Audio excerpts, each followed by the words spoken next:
हिंदुस्तान का जो जेन जी 15 से 19 साल का है, 2029 में किसको वोट करेगा? हिंदुस्तान का जो जेन जी 20 से 24 साल का है, 2029 में किसको प्रधानमंत्री चुनेगा? हिंदुस्तान का जो जेन जी 25 से 29 साल का है, 2029 में किसकी सरकार चाहता है? 2029 में जेन जी किसका? राहुल गांधी का या नरेंद्र मोदी का?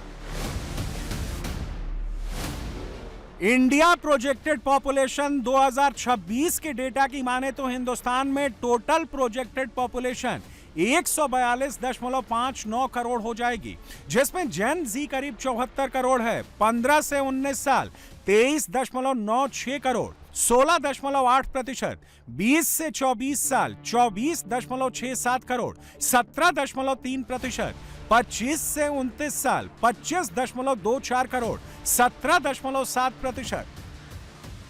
इन आंकड़ों को कसौटी पर रखें तो मोटे तौर पर यह माना जा रहा है कि 2029 के चुनाव में देश का हर चौथा वोटर जेन जी होगा, यानी देश में 25% जेन जी वोटर 2029 के चुनाव में हिस्सा लेंगे। जेन जी की इस ताकत को सारी पॉलिटिकल पार्टियां बहुत ही अच्छे से समझ रही हैं, क्योंकि बात सिर्फ 29 की नहीं है। 27 में भी 7 राज्यों के चुनाव है और 28 में 9 राज्यों के विधानसभा चुनाव है, 29 में लोकसभा का चुनाव है। अभी जो जेन जी तैयार होगा उसका असर 34 में भी होगा, 39 में भी होगा, 2045 में भी होगा, 47 में भी होगा। जेन जी का यही वोट बेस काम करेगा। इसीलिए हर किसी को लग रहा है कि जेन जी के पास जाना चाहिए और जेन जी को करीब लाना चाहिए। इसीलिए बीजेपी हो, कांग्रेस हो, समाजवादी पार्टी हो, सब जेन जी जप रहे हैं। जेन जी के लिए बीजेपी क्या कर रही है, जेन जी के लिए कांग्रेस क्या कर रही है, जेन जी के लिए सीजेपी क्या कर रही है। प्रधानमंत्री नरेंद्र मोदी जेन जी के बीच अपनी रीच बढ़ा रहे हैं। बीजेपी ने जेन जी से लेकर जेन अल्फा तक आउटरीच बढ़ाने का फैसला कर लिया है।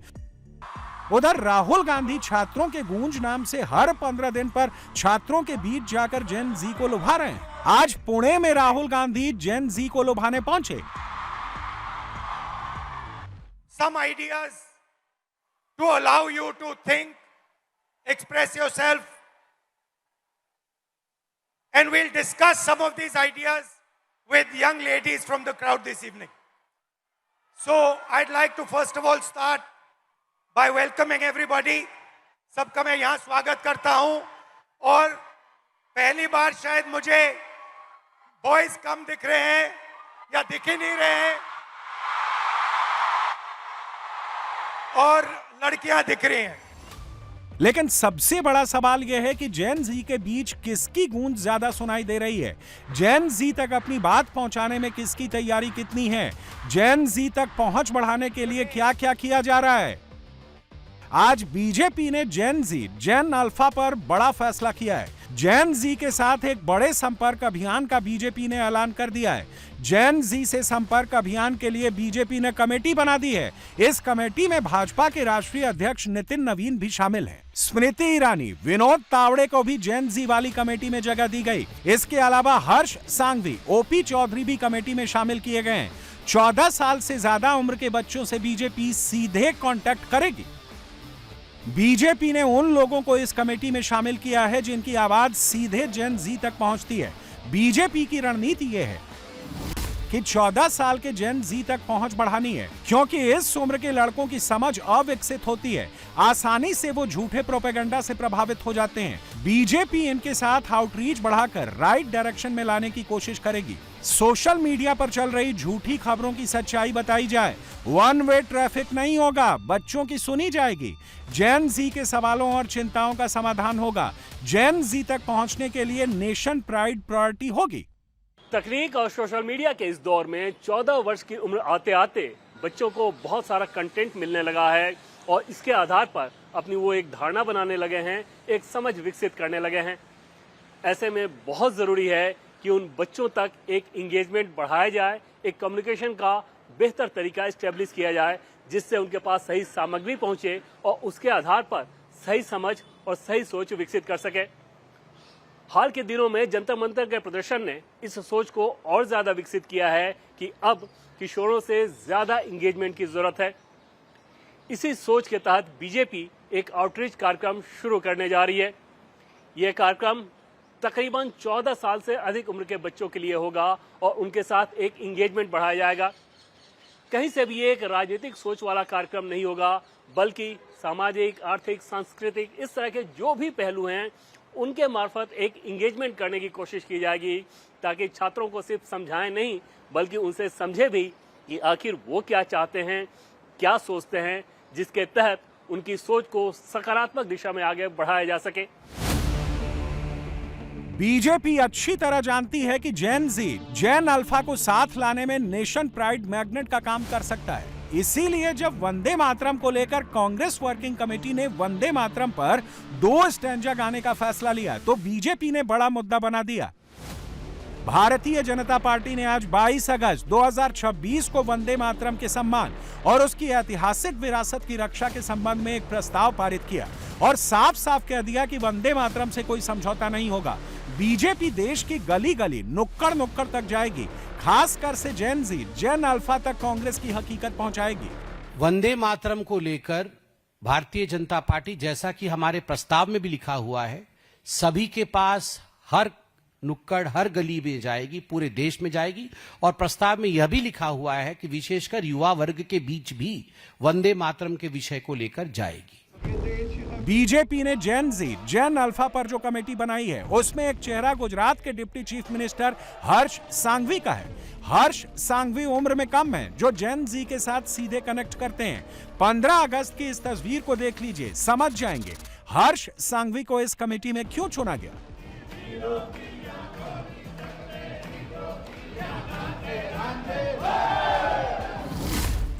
जेन जी, जेन अल्फा को पास लाने के लिए बीजेपी हर्ष सांघवी जैसे लीडर्स को आगे कर रही है। इसी तरह स्मृति ईरानी भी जेन जी के बीच पॉपुलर हैं और जब जेन जी के बीच में जाएंगे तो आसानी से अपनी बात पहुंचाएंगी, क्योंकि बात सिर्फ 27, 28, 29 की नहीं।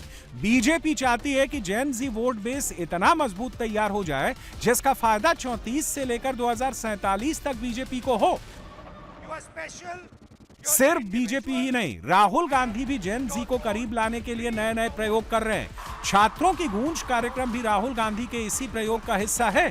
पुणे में आज राहुल गांधी ने छात्रों की गूंज कार्यक्रम में नया प्रयोग किया।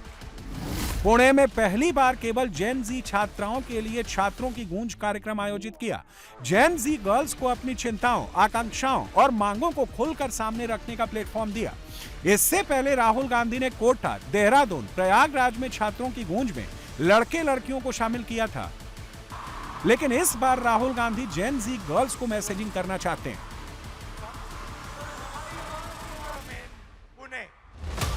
राहुल गांधी जेन जी को अट्रैक्ट करने के लिए हर वो प्रयोग कर रहे हैं जैसे जेन जी पसंद करता है। छात्रों की गूंज कार्यक्रम में जेन जी को जोड़ने के लिए कांग्रेस नए फॉर्मेट का इस्तेमाल कर रही है। कार्यक्रमों में मशहूर रैपर और गायकों को जोड़ रही है। कोटा में जब छात्रों की गूंज कार्यक्रम हुआ तो इंदौर के मशहूर रैपर लश्करी, जिनका असली नाम विनायक लश्करी है, उनसे स्टेज परफॉर्मेंस कराया गया। देहरादून के कार्यक्रम में रैपर डकैत और रैपर कर्मा स्टेज पर नजर आए थे। रैपर डकैत का असली नाम सौरभ सिंह रावत है और रैपर कर्मा का असली नाम विवेक अरोड़ा है। प्रयागराज में रैपर MC अल्ताफ से स्टेज पर परफॉर्म कराया गया। पुणे में होने वाले छात्रों की गूंज कार्यक्रम में कांग्रेस जेन जी की आधी आबादी को साधने में लगी है और यहां पर गायिका आशीष कौर और रैपर सानिया MQ परफॉर्म कर रही हैं। प्रोफेशनल सिंगर्स और रैपर्स को कांग्रेस पार्टी के बुलाने का मकसद यही है। राहुल गांधी के स्टेज पर आने से पहले सिंगर्स और रैपर्स जेन जी के बीच में माहौल बना दें। आज भी वही हुआ। राहुल गांधी के आने से पहले आशीष कौर ने गाना गाकर माहौल बना दिया।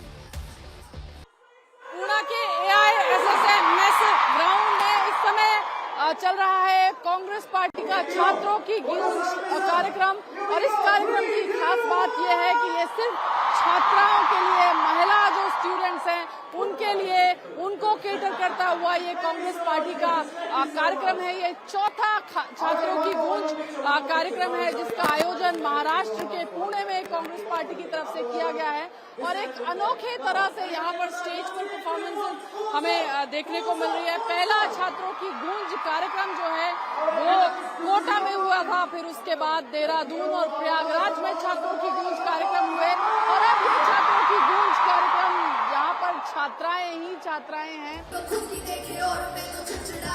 उसके बाद रैपर सानिया एमक्यू ने राहुल के आने से पहले जेन जी को जगा दिया। इससे होता क्या है, जेन जी को जो पसंद है वो मिलता है। उसको लगता है कि ये नेता या लीडर उसको समझ रहा है, इसीलिए आसानी से उसकी बात भी समझ लेता है। कांग्रेस पार्टी वो पार्टी है जिन्होंने इस देश को इंदिरा जी के रूप में पहली महिला पंतप्रधान प्राइम मिनिस्टर दी। कांग्रेस पार्टी न केवल एक मुखौटा जो बीजेपी दिखा रही है, उन्होंने महिलाओं के ऊपर सबसे बड़ा अपमान किया। महिला बिल डिलिमिटेशन से लिंक करके ये महिलाओं का अपमान था, ये महिलाओं का इंसल्ट था। और भाजपा की जो मेंटालिटी है वो बहुत विकृत है, तुच्छ है महिलाओं के प्रति, क्योंकि जब जब वो डरते हैं वो महिलाओं पे अत्याचार करते हैं, जो हमें पूना के एक हॉस्टल में कल रात को दिखाई दिया। जब मोदी जी डरते हैं, जब फडणवीस इस महाराष्ट्र के गृह मंत्री है absolutely unsuccessful in his work, वो डर गए हैं क्योंकि रिस्पांस बढ़ रहा है और इसीलिए उनके पैरों की नीचे की जमीन खिसक रही है। बीजेपी राहुल जी को डरती है, तो अब पूरे देश को पता है। देश के प्रधानमंत्री हो, देश के गृह मंत्री हो, राहुल जी के डर से संसद में भी नहीं आते हैं, जवाब देने को भी तैयार नहीं। और इसलिए राहुल जी का ये प्रोग्राम, यहाँ भी बीजेपी की सरकार है, राहुल जी का यहाँ प्रोग्राम हो रहा है और राहुल जी के प्रोग्राम को डिस्टर्ब करने के लिए कल रात को अंधेरे में जिस तरह से महिला बच्चों के हॉस्टल में एबीपी के बच्चे घुसाकर बच्चों के बाल नोचे गए, कपड़े फाड़े गए और इसमें बहुत बड़ा वहाँ पे झगड़ा हुआ और उसका परिणाम ऐसा हुआ कि एनयूसीआई के बच्चों के ऊपर और वहाँ के हॉस्टल के बच्चों के ऊपर वहाँ पे एफआईआर दर्ज किया गया, एबीवीपी के बच्चों को नहीं। तो इसका मतलब है कि जानबूझकर इस राहुल जी के प्रोग्राम को डिस्टर्ब करने के लिए ये कोशिश की गई है। कांग्रेस नेता बीजेपी पर आरोप लगा रहे हैं कि पुणे में जेन जी की भीड़ से बीजेपी घबरा रही है, लेकिन मुख्यमंत्री देवेंद्र फडणवीस कह रहे हैं कि इवेंट मैनेजमेंट कर रहे हैं। कोई जेन जी नहीं आ रहा है, कांग्रेस पैसे देकर बुला रही है। राहुल गांधी इनका कार्यक्रम ये मात्र एक इवेंट है। एक इवेंट मैनेजमेंट कंपनी को ये काम दिया गया है। आने वाली जो छात्राएं हैं वो केवल कांग्रेस के जो कॉलेजेस है, जिस कॉलेजेस का मैनेजमेंट कांग्रेस के नेताओं के पास है, वहीं से छात्राएं आए, इस प्रकार से उन्होंने कहा है। और आज तो उनकी पोल खुल गई जिस समय ये ध्यान में आया कि किस प्रकार से इन्फ्लुएंसर्स को पैसे दे रहे, 30-30 हजार रुपए दे रहे और उनको ये कह रहे कि आप आइए और केवल पॉजिटिव दिखाइए, निगेटिव कुछ मत दिखाइए। और साथ साथ इतना ही नहीं, तो ऐसे भी अब मैसेजेस सामने आए हैं कि यहाँ पर बस रखी हुई है, इतने पैसे देंगे, आप 4 बजे से 10 बजे तक वहाँ आइए। ये एक इवेंट है, इस इवेंट को मैनेज करना चाहते हैं। ये छात्रों की गूंज नहीं है, ये राहुल गांधी का रीलॉन्च है। आखिर सभी जेन जी के पीछे क्यों भागे जा रहे हैं? क्यों लग रहा है कि जेन जी ही फ्यूचर का तारणहार है? 2029 से पहले नरेंद्र मोदी और राहुल गांधी दोनों का सबसे बड़ा इम्तिहान 2027 और 2028 का विधानसभा चुनाव, जिसमें बड़ी ताकत में जेन जी वोटर्स का चंक शामिल होगा। 2027 के चुनाव में जो वोटर 18 साल के हो जाएंगे उसमें यूपी में 21.19%, पंजाब 21.44%, उत्तराखंड 22.18%, गुजरात 23.32%, हिमाचल 21.91%, गोवा 19.60%, मणिपुर 23.74% और 2028 में होने वाले चुनाव में एमपी 27.18% जेन जी वोट देंगे। राजस्थान में 27.78%, छत्तीसगढ़ में 26.12%, तेलंगाना में 22.97%, कर्नाटक में 21%, मेघालय में 36.01%, नागालैंड में 22.39%, त्रिपुरा में 24.13%, मिजोरम में 31.19%। जेन जी का ये चंक कितना बड़ा है कि अगर ये नाराज या खुश हो गया तो बाजी कहीं भी पलट सकता है। इसीलिए बीजेपी जेन जी जेन अल्फा के लिए कमेटी बना रही है और राहुल गांधी छात्रों की गूंज जैसा प्रयोग कर रहे हैं। हालत यह हो गई है कि चाहे कोई भी पार्टी हो, कोई भी नेता हो, जेन जी को लुभाने में पीछे नहीं है और जेन जी को मैसेजिंग करने का कोई मौका नहीं छोड़ना चाहता है। 2027 में यूपी के चुनाव में करीब 21.19% जेन जी वोट करेगा। योगी आदित्यनाथ के चेहरे पर चुनाव लड़ा जाएगा। हालांकि यूपी में जेन जी की बात करें तो योगी का पलड़ा भारी है और योगी ने भी जेन जी पर फोकस दिया है। योगी आदित्यनाथ ने कल जापानी स्टूडेंट से मुलाकात की, उनके साथ सेल्फी ली, हंसी मजाक किया, ठहाके लगाए और तोहफे भी दिए। लखनऊ में a dialogue with the future programme का आयोजन हुआ था। इस कार्यक्रम में यामानाशी के गवर्नर कोटारो नागासाकी शामिल हुए। उनके साथ जापान के 13 स्टूडेंट भी योगी से मिलने पहुंचे थे। योगी ने जापानी भाषा में इन बच्चों का स्वागत किया, लेकिन जापान के स्टूडेंट्स भी हैरान रह गए। इसके बाद जापानी स्टूडेंट ने योगी आदित्यनाथ को गिफ्ट दिए।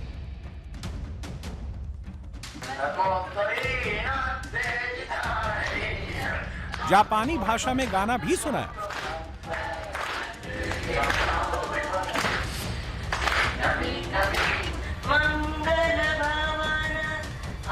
इसके बाद यूपी के स्टूडेंट्स ने जापान के स्टूडेंट्स को भगवान राम का भजन सुनाया।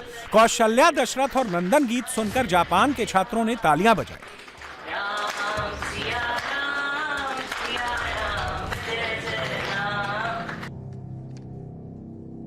जापान के स्टूडेंट्स ने योगी के साथ सेल्फी ली। योगी ने भी किसी को निराश नहीं किया, हर स्टूडेंट के साथ अलग अलग फोटो भी खिंचवाई। योगी ने जापान और हिंदुस्तान की कल्चरल अहमियत दोनों देशों के बच्चों को समझाई। ये कोई आम तस्वीर नहीं है। हिंदुस्तान का, यूपी का जो जेन जी ये तस्वीर देखेगा वो योगी से सीधे कनेक्ट करेगा और योगी यही मैसेजिंग कर रहे हैं।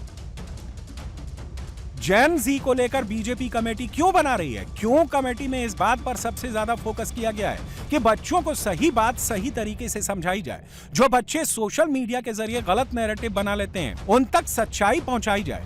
कुछ दिन पहले योगी ने पार्टीशन का सच बताया और जेन जी को सच सुनाया। ट्रेन की बोगी लाशों से पटी हुई होती थी। रेल की पटरियों में चारों ओर लाश बिछी होती थी। टूटी हुई बैलगाड़ी में कैसे लद करके उस समय आधे वदन कपड़े पहनी हुई माताएं और बहनें निकल रही हैं। ये दृश्य दिखाइए वर्तमान पीढ़ी को, जो आज बहकाने का प्रयास कर रहे हैं ना युवा पीढ़ी को, उनको बताइए ये बहकाने वाले लोग वही हैं जिनके पूर्वजों ने ये त्रासदी भी खिला करके खड़ी की थी देश के सामने। ये वही लोग हैं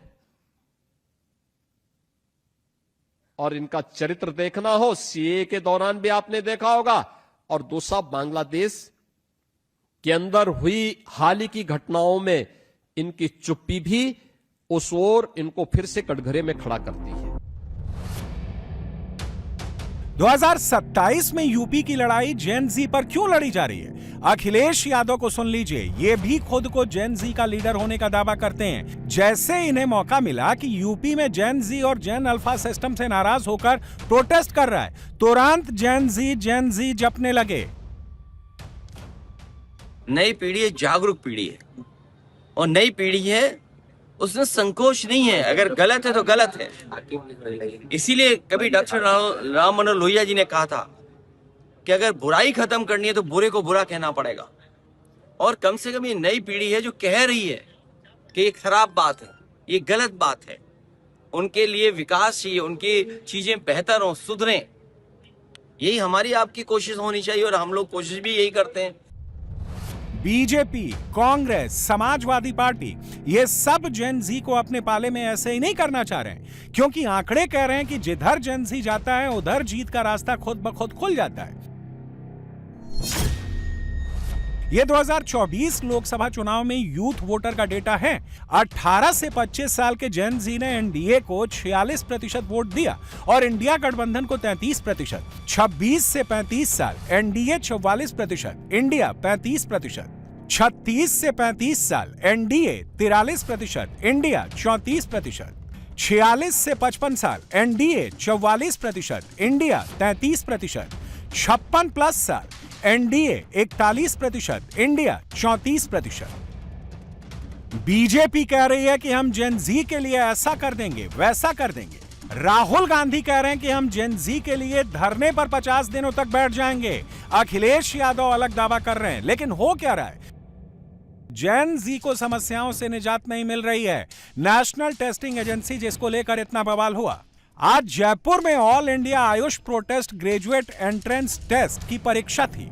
सत्य Sai PG college transport Nagar केंद्र पर बिजली गुल होने से भारी हंगामा खड़ा हो गया। छात्र अंधेरे में बैठे, 3 छात्राएं बेहोश हो गईं।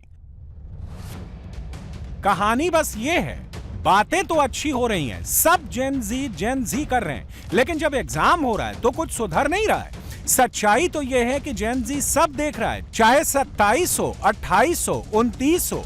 जेन जी जब वोट करेगा तो हर कसौटी पर परखेगा।